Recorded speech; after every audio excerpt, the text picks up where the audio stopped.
barbed wire. Oh, yep.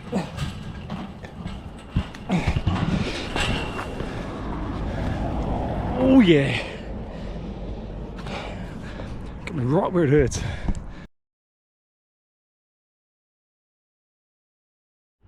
Righto, just spent the night in Mount Isa. Good spot. Had a great feed last night. And anyway, after some local advice, I'm not going to stay at Tennant Creek. I'm going to stay at a place called Barkley, Homestead, which is about 450 k's, 500 k's out of here. So it's over the border in Northern Territory, and I'll camp under the stars. So looking forward to that experience. But I've got a new addition to the family.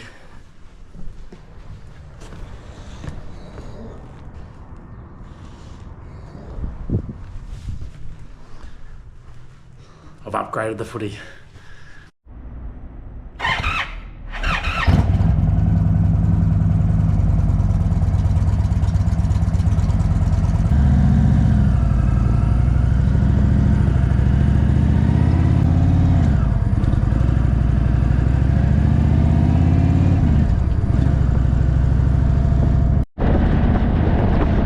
Another fantastic day outside. It's going to be another 30 degrees plus. 8:30 in the morning, so just a little detour. There's something very important I need to do before I leave Mount Isa. So I'm going to camp under the stars tonight in the Northern Territory. I found a good place on the highway. It's about 450 k's away, so it's a shorter day today. But really looking forward to being under the stars, away from civilization. We'll see how this camping caper goes, eh? Haven't had to camp on this trip yet.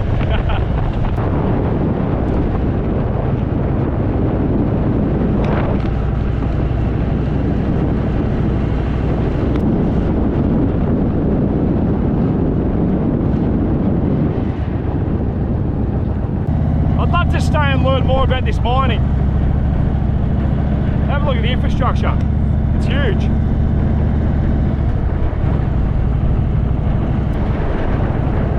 I'll tell you what though, I've played a bit of footy and I've never had a hamstring injury in my life. I always thought it was a soft injury. I'll take that back.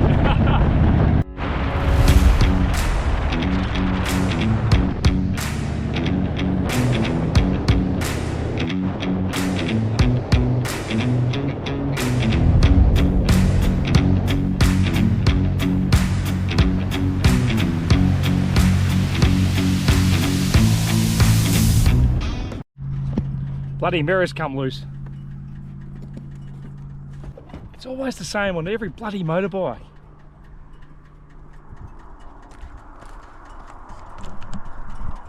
I don't know why they've always got the same mechanism. Anyway, I'll quickly do it up. I don't know, maybe I'm wrong, but just about every single motorbike I've ever had, the mirrors come loose, which is, you know, expected, I guess, when you're hurtling along on the road. But my point is, it's the same mechanism on every bike, and I reckon they can come up with a better one.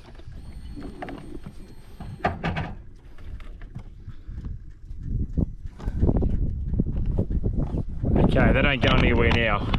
Okay, that's looking much better. Looks like it's another day of not much.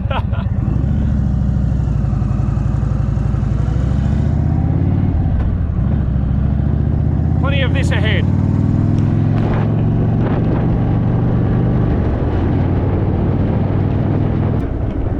I left my bloody gloves back on the road.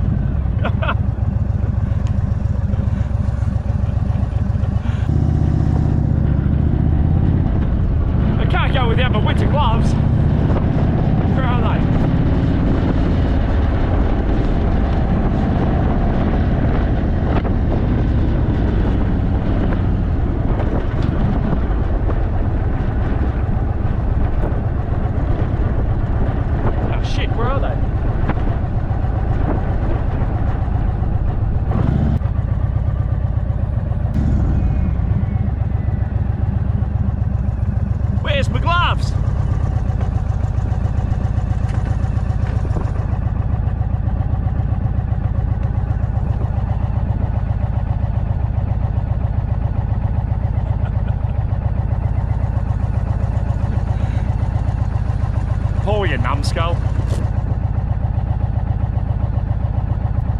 Stories on an Indian.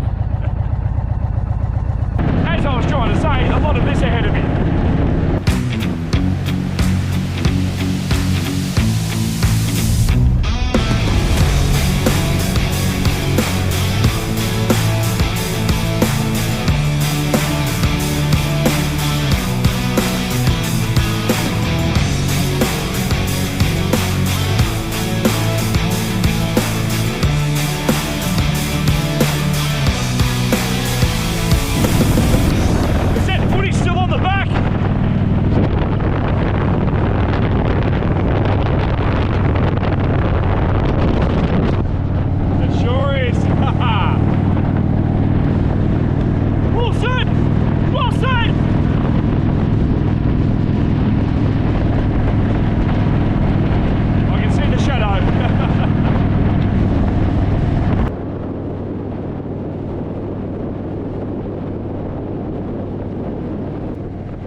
more people out there with Indians that are riding their bike long haul. It'd be great to catch up with some of these people, hear some stories. The guys at Cairns Indian, fantastic. Look after you, really good guys.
Oh, have a look at this.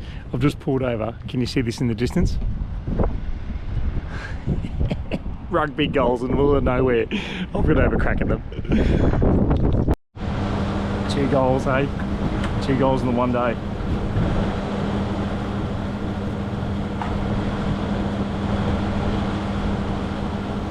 Great day. Great day.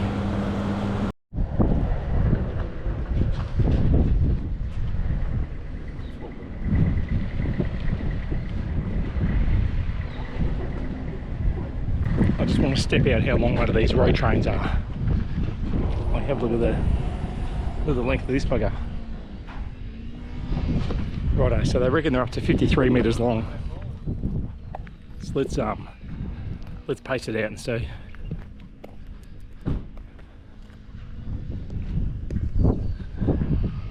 I reckon I've seen bigger ones than this. Let's work it out. You ready? Okay, 1, 2.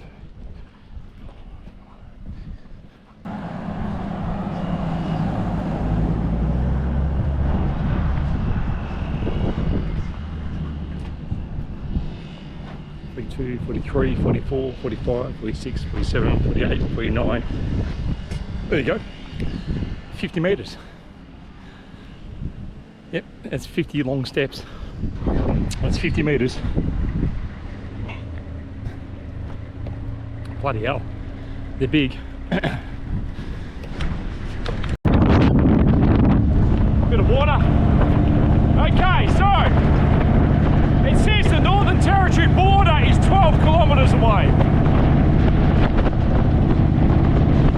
I've lost my GPS, it's not working out here.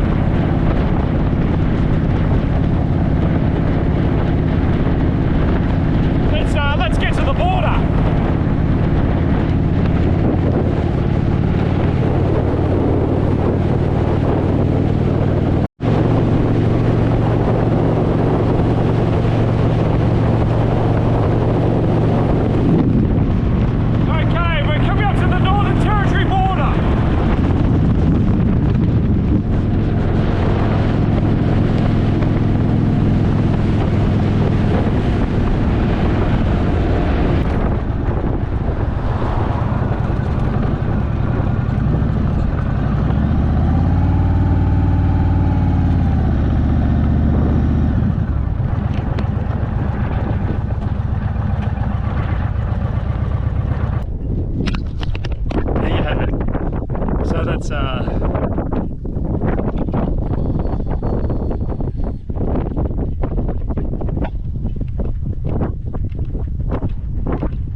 So that's 5,541 kilometres from my house to the Northern Territory border via Queensland, Northern Queensland.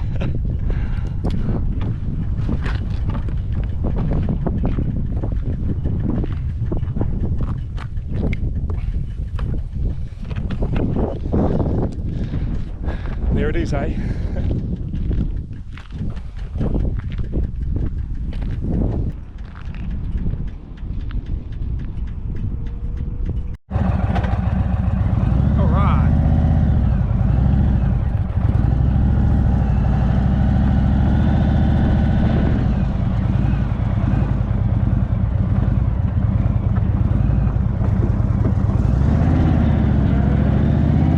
Welcome to the Northern Territory.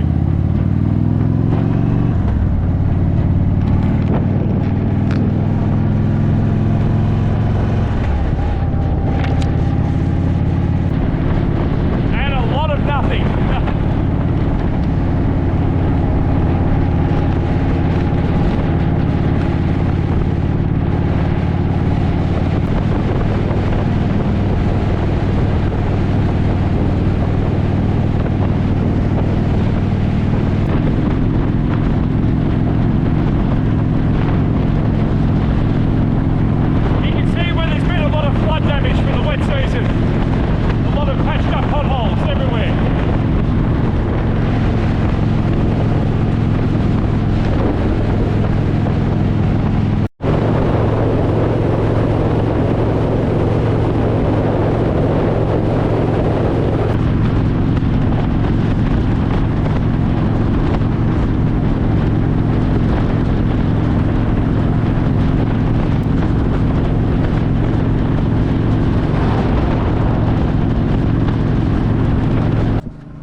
Biker check.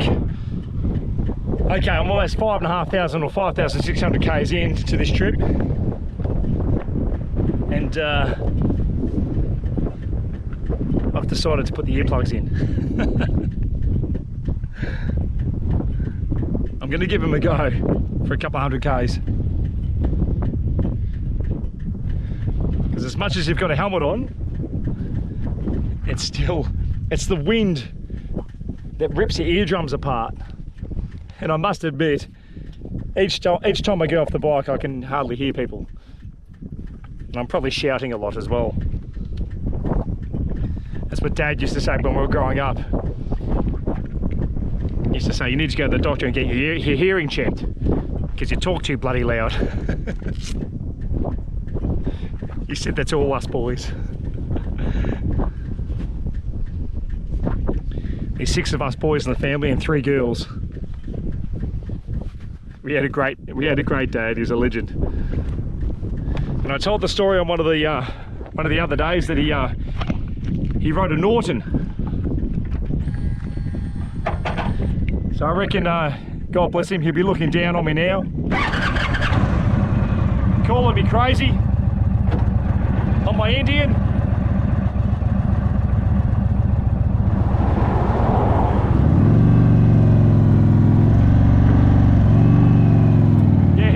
Crazy doing this, because times were different back then. No, I think deep down he'd love it.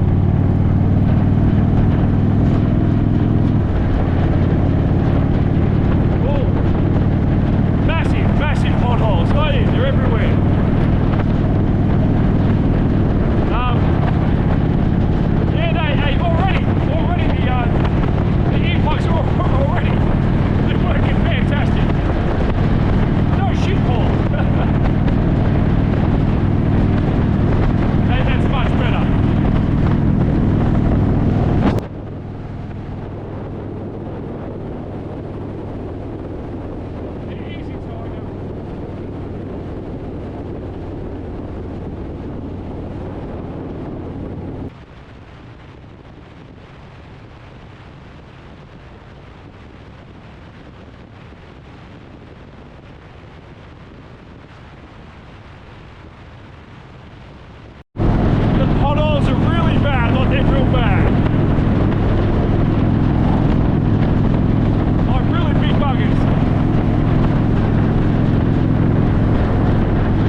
leaves the middle of the road.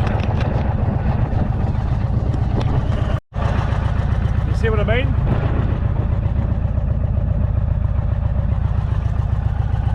Yeah, this is a rough surface.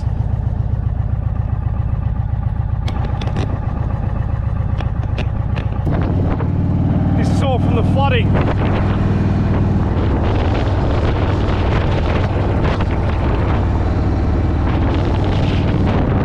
They had a horrible wet season over the summer.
Just a little pit stop, just to take in the scenery.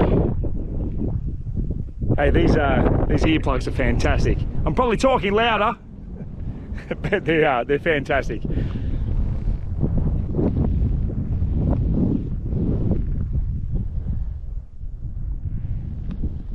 There's the steel horse.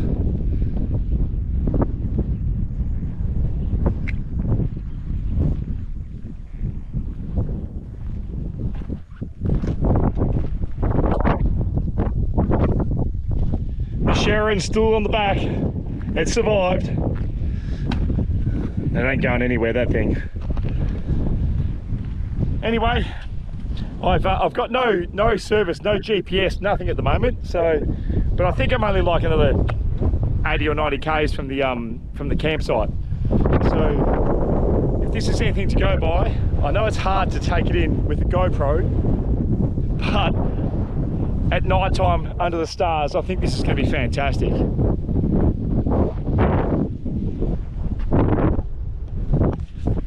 All right, just a quick stop to take in a bit of nature, a few flies.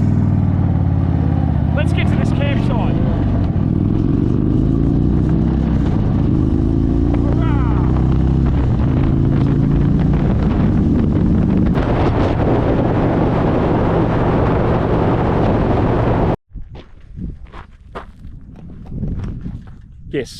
Yes, that's true. Outback humour.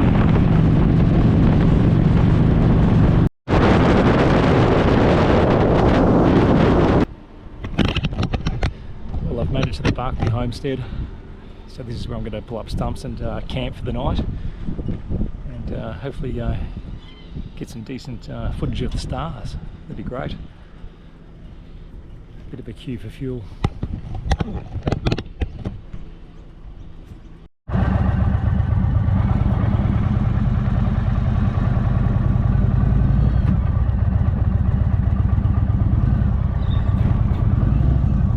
Okay, camp set up for the night.